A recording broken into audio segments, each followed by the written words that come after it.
Hello everyone! Magandang buhay sa lahat! Ayan, ako'y may share lang na aking ginawang mabilis na dish.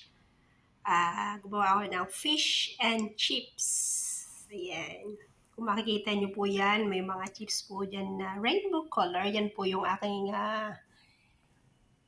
ina-upload na mga short video. Ayan, niluto na po natin. Ayan. At ako po yung nag-fry ng isang pirasong fish fillet. Yan. At gumawa rin po ako ng aking isa sa favorite salad, ang ating cabbage salad. Ayan, pero nilagyan natin siya ng cucumber ngayon at mushroom. Yan.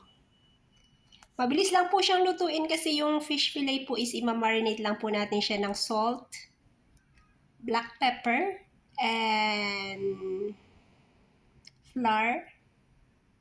Kinot ko po yan sa flour at saka breadcrumb. Ayan. And then, dinip-fry po natin. Ganyan lang po siya kabilis lutuin. Ayan.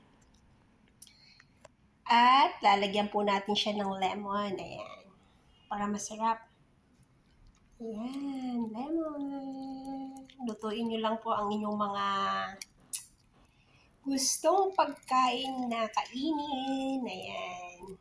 Kaysa mag-order tayo sa restaurant. Ayan. Magluto na lang po tayo sa bahay. Ayan. O, diba? Ang ganda ng aking rainbow chips. Ayan. Makulay. Ayan. Maraming salamat everyone. At ingat-ingat po kayo lagi. Ayan. Mabilis lang po yung lutuin. Fry lang po yan. Nilagyan ko lang po siya ng cabbage salad para meron tayong gulay. Ayan.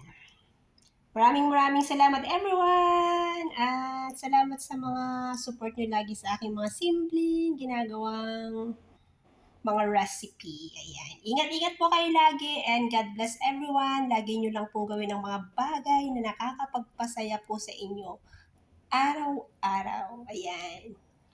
See you na lang po ulit sa aking next upload video. Bye! Super yummy.